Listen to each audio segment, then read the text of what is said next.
The Detroit Lions had a questionable draft strategy throughout the entirety of the 2025 NFL Draft. Whether it be not selecting an edge rusher in the early rounds or doubling up at the right guard position when the need had already been filled, a lot of Lions fans have been left scratching their heads at the decisions that Brad Holmes made throughout the event. Today, we're going to talk about one of those head scratchers, LSU's Miles Frazier, a 6'6", 317-pound guard from LSU with 32.5-inch arms. On paper, it looks like a fantastic player. He's a player that was projected to go anywhere from the middle of day 2 to the early day 3 and fell a little bit far past where his projected draft opportunities were. The Detroit Lions ended up stopping his slide at the 5th round of the NFL Draft, making him not the first but the second guard taken by the Detroit Lions in that very draft. And that leaves a lot of people confused. Why the redundancy at the position when you know that probably he will not play early in his career? Why draft a guard when there are other larger positions of need that have yet to be addressed? And why Miles Frazier in particular? Well, take a look at Miles Frazier's role over the last few years. He began his career at Florida International University, where as a redshirt freshman, he was named a freshman All-American, making 11 starts for the team, 10 of which were at left tackle, and the last of which was at left guard. His sophomore year, he ended up transferring to LSU, where he would start 13 games for the Tigers, 10 of them at left guard, 2 of them at right guard, and 1 at the right tackle position. He followed it up with a junior season of starting all 13 games at the right guard position, and the LSU offensive line finishing for the Joe Moore Award, or finalist for the award for the best offensive line in college football. His senior year, he also started 13 games for the Tigers, playing 12 of them at right guard and starting the Texas Bowl as the right tackle for Louisiana State. Throughout his LSU career, he had a total of 1,564 pass blocking snaps, allowed just 4 sacks and 4 quarterback hits on his career, with a career PFF grade of 70.4 from Pro Football Focus. He was a good player at LSU who played great football for a long time. He was healthy, he was reliable, and he was versatile. A player that was talked very highly in regards by the LSU coaches and very clearly stood out to Brad Holmes as a potential future asset for the team. Now, where does he lie with the Detroit Lions? What are his strengths and weaknesses, and what is his fit with the Lions roster as of right now? Well, as far as strengths go, I think he has a really good frame. As we said, 6'6", 317 pounds. He has good length for the position, good feet, and he has really good patience against the pass rush. He is great at letting the defensive line come to him. He's great at reacting to their first move and countering with a lot of his hand usage. And overall, he is a pretty polished and really good young prospect for the Detroit Lions. On top of that, he is incredibly versatile. As we talked about, played everything from left tackle to right tackle with the exception of the center position. He can play both sides of the offensive line at guard, at tackle, and really can be that versatile tool that we know the Detroit Lions really like to have in their organization. Now, with him being a little bit of a taller guard, much like Tate Ratledge, he is a player that sometimes struggles with his pad level. Being bigger than a lot of defensive linemen, that is a concern. And there is also the concern that his hand size is a little bit undersized for what the NFL typically offers. Those are things and those are measurements that typically fly under the radar and don't typically end up costing an NFL draft pick a ton of spots throughout the draft, but they are things that every NFL team values at a different level and could potentially lead to a team passing on him or, as we saw, a potential fall through the NFL draft. Now, I think the biggest thing that Miles Frazier has going for him is, first off, of course, the versatility. Being able to play every position on the offensive line is a big asset for an NFL team.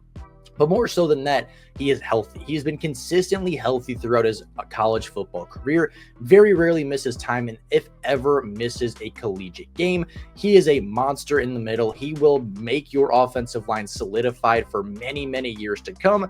But unfortunately, he's not really going to get that opportunity in Detroit. The Lions guards, as of right now, are, of course, Christian Mahogany, who began his game in in Chicago in week 13, but then again in the divisional round against the Washington Commanders. In both of those games, he played phenomenally. He was the Lions' most impressive interior offensive lineman a season ago outside of Kevin Zeitler, and I do believe he has warranted himself a starting spot. Graham Glasgow, the veteran, turns 33 this year, but has been a longtime staple of both the Detroit Lions and NFL offensive lines across the league for almost a decade at this point.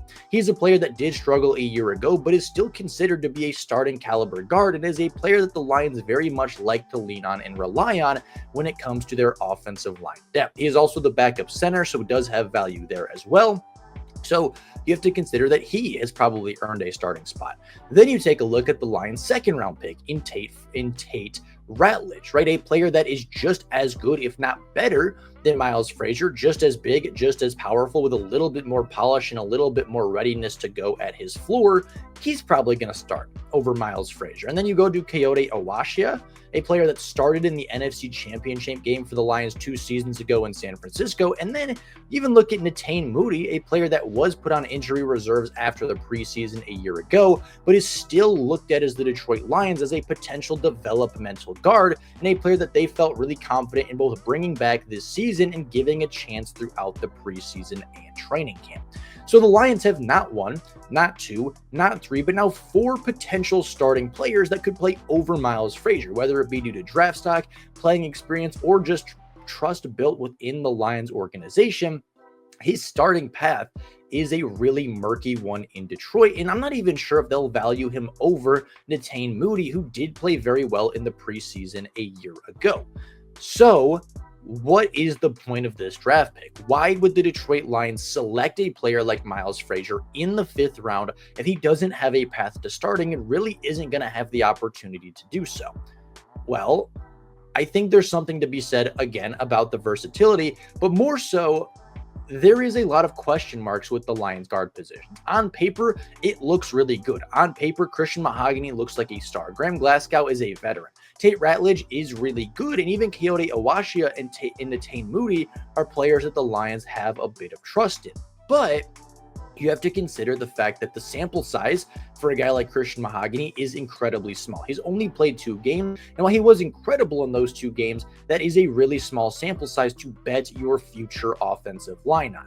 Graham Glasgow, for as good as he has been for the Detroit Lions and the Denver Broncos over his career is coming to an end. He is 33, and this could be the final year of him playing football. You look at Tate Ratledge, a player that a lot of people are really high on and you could potentially see as a long-term starter for you, but what if he doesn't work out? What if he gets injured? What if next season he isn't the player you expected him to be?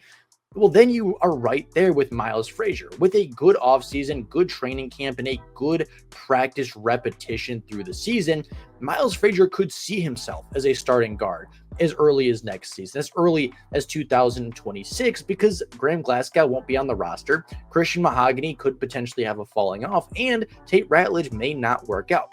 Having quality depth is what makes teams great.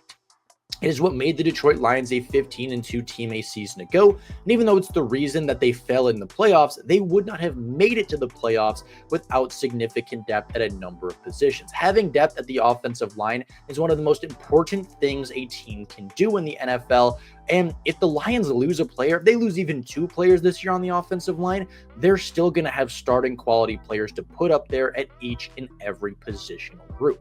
I do think this was a solid pick for the Lions. And I think if you look at value and talent from where Miles Frazier was selected through the rest of the board, I don't know if you're going to find a more talented player or a more worthy player of a pick than Miles Frazier in the 5th round of the NFL draft. So overall, I give this pick a B-. I think he's a good player, and I think he's great value. Again, I'm not sure you could go after pick 171 and find a better player in the class than Miles Frazier from LSU. But with the Detroit Lions still having needs at safety at the time, having needs at edge rusher at the time, having needs at a number of different positions, more so than backup offensive line, I can't give the grade as high as potentially an A. I do think Miles Frazier is a good player. I do think he is great value, but you could ask the question, would edge rusher have been better there? And if not, would safety have potentially been better? There were a number of safeties that went between the Lions' 5th and 6th round selections. Could one of those guys been a more immediate impact starter or player for the Lions? That's a lot to debate, and it is a lot of questions. But I think if you're grading just in a vacuum, Miles Frazier as a player, as a value in the NFL draft, and with his starting future a little bit cloudy, I think B- is a very appropriate grade. A good pick, not a great pick, certainly not a bad pick, and a player that could potentially see time with the Lions and at the very least will be great, reliable depth for Detroit when injuries inevitably arise on the line. So with that being said, that is my analysis of the Lions' 5th round selection. Miles Frazier is a good football player. I think is a good selection for the Detroit Lions. But of course, let me know down in the comments below your opinions on Miles Frazier. Do you think he's good? Do you think he's bad? I'd love to hear your opinions on the pick, the value, and really the position in particular. But thank you all so much for watching. And until next time, and as always, go Lions.